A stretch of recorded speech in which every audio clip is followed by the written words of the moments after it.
The Washington Times recently wrote an article about Donald Tusk's government, detailing events such as his forceful takeover of public media, the unconstitutional takeover of the prosecutor's office and the judiciary, as well as the repression of the government's political opponents.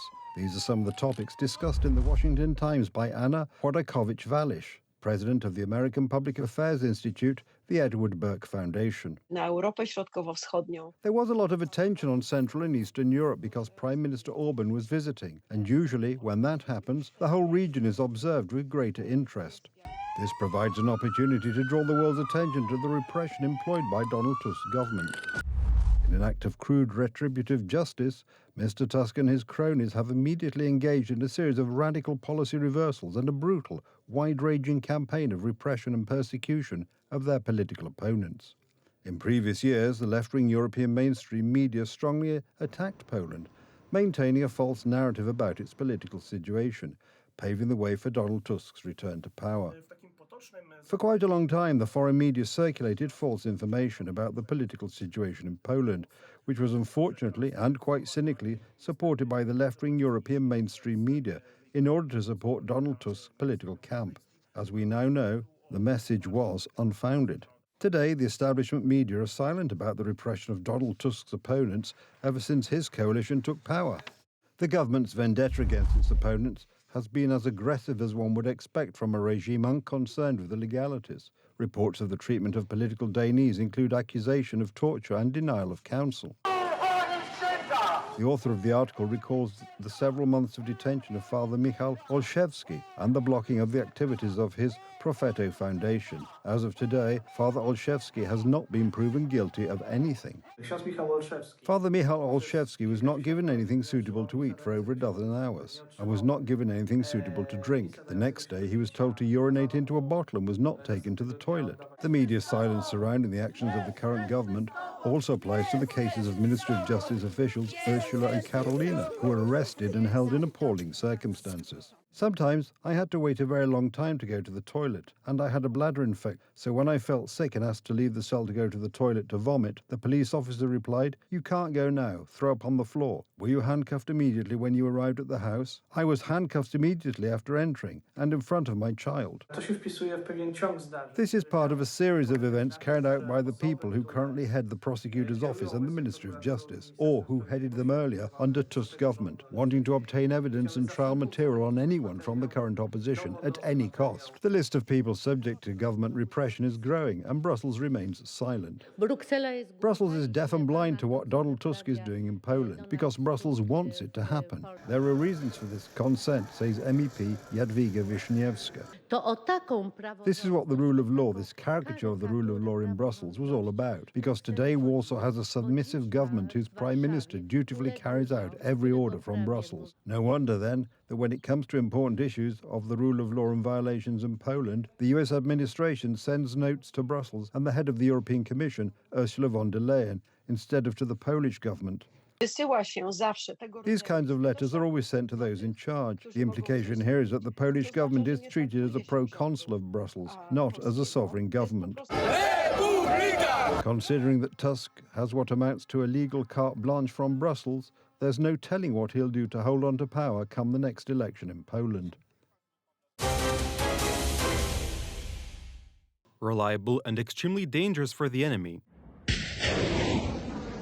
HIMARS missiles have been in service with Polish soldiers for over 2 years. However, according to the American media, the delivery of further systems may be delayed.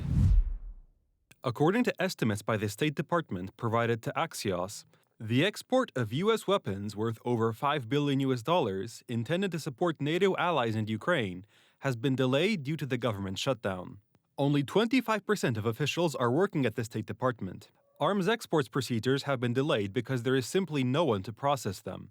Hundreds of thousands of federal employees have been on forced leave for nearly 6 weeks. The federal government is only performing its essential duties. Ms. Rosen, aye. 8 opposition senators from the Democratic Party voted to continue with the budget. We have federal workers that were suffering. We have TSA agents. We have airport controllers. And we were seeing lines to our food banks in northern Nevada. These were lines that I hadn't seen since the pandemic. Democrats blocked the passage of the budget because they disagree with limiting health insurance subsidies. Currently, American families spend about $2,000 a month on health insurance premiums. Without federal subsidies, these premiums could increase by another 25%. 8 Democrats supported the Republican budget in exchange for a future vote on maintaining subsidies. There was zero chance of dealing with the ACA issue as long as the shutdown continued. Now, I don't know, 50-50, but there's a lot better chance now than there was this morning. However, the Republicans, led by President Donald Trump, remain unmoved. According to Trump, the subsidy system, known as Obamacare, is ineffective. Well, it looks like we're getting very close to the shutdown. We'll never agree to give any substantial money or any money to really prisoners, illegals that come into our country. And I think the Democrats understand that. And it looks like we're getting close to the shutdown ending. Besides, according to Trump, the money from the budget goes primarily to the coffers of insurance companies, which are already well off. Pay the people, not the insurance companies. If the budget bill is quickly passed by the House of Representatives and then signed by the president, the longest government shutdown in American history could end this week. This is good news, especially for the 42 million Americans who regularly use state-funded food stamps. That, to me, is an extreme, just horror to me that as an American citizen at my age, I can't have Thanksgiving dinner with my family because I can't afford the groceries. Hundreds of thousands of air travelers are also waiting for the shutdown to end. Many air traffic controllers did not show up for work last weekend, resulting in nearly 5,000 flights being canceled and tens of thousands being delayed. I mean, it was all day yesterday. I was flying Delta and there was no reimbursement or anything, so I had to pay for a hotel, stay the night, and then now hopefully I'm going to get on this flight at 9:35. So yeah, it was madness, craziness, everybody was pissed. It was not a pleasant experience at all. President Trump announced a $10,000 bonus for air traffic controllers who did not leave their jobs during the government shutdown.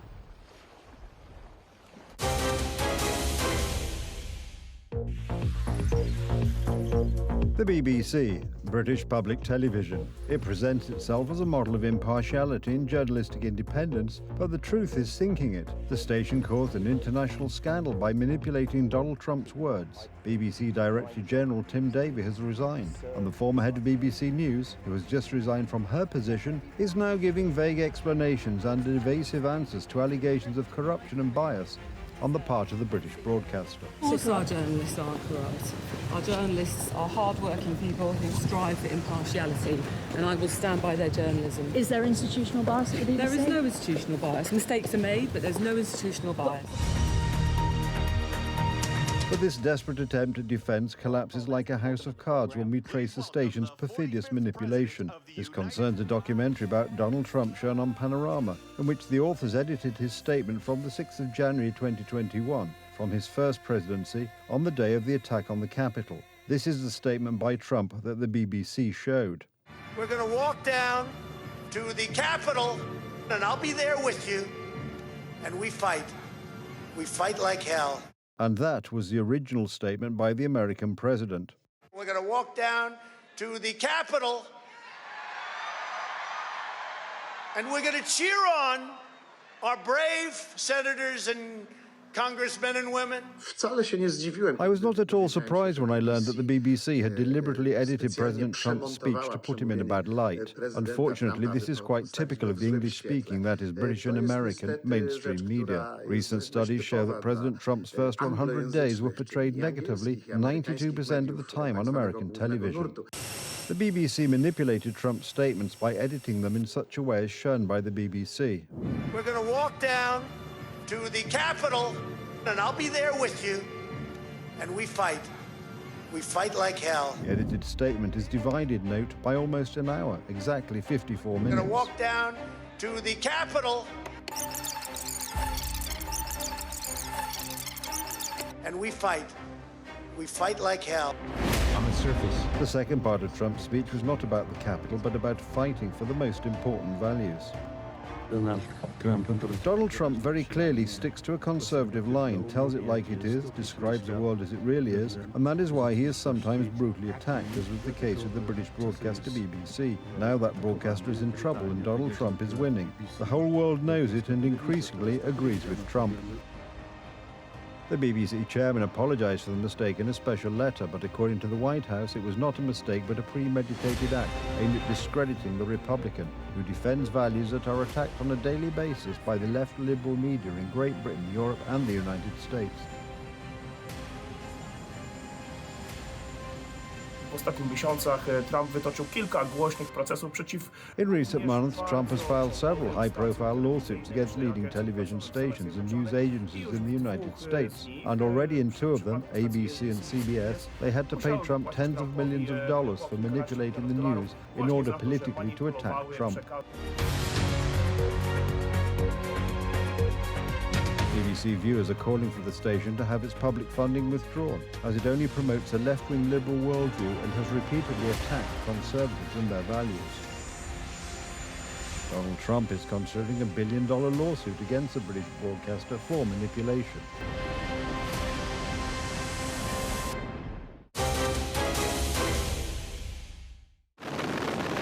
Fujian. This is the latest achievement of Chinese military engineering and the pride of the Middle Kingdom's fleet. The aircraft carrier, which has just been commissioned, is the third of its kind in the Chinese fleet and the first to be built entirely in domestic shipyards. What sets it apart from other vessels is its system of 3 electromagnetic catapults, which allow for simultaneous takeoffs and landings. In terms of displacement, it rivals the largest aircraft carriers in the United States. When an aircraft based on an aircraft carrier is in the catapult-assisted takeoff phase and another is in the landing phase, they do not collide with each other because they move on different trajectories. The aircraft carrier can take off and land aircraft simultaneously, ensuring continuity of operation. The record pace of construction is particularly impressive, from launch to entry into service in just over 8 years. Experts predict that Fujian will soon begin regular service in the South China Sea and the Western Pacific. During testing, it also passed through the Taiwan Strait, demonstrating China's clear intentions. Parallel to diplomacy, the efforts of negotiating groups and most recently, meetings between the leaders of the superpowers, an arms race is underway, and paradoxically, as long as it remains balanced, the chances of open conflict are slim. However, if one of the players starts to significantly outperform the others, the situation may change. Hence, in the face of challenges posed by Beijing and Moscow, Washington had to respond. This is a 1939 moment. Or hopefully a 1981 moment. A moment of mounting urgency. Enemies gather, threats grow, you feel it, I feel it. If we are going to prevent and avoid war, which is what we all want, we must prepare now.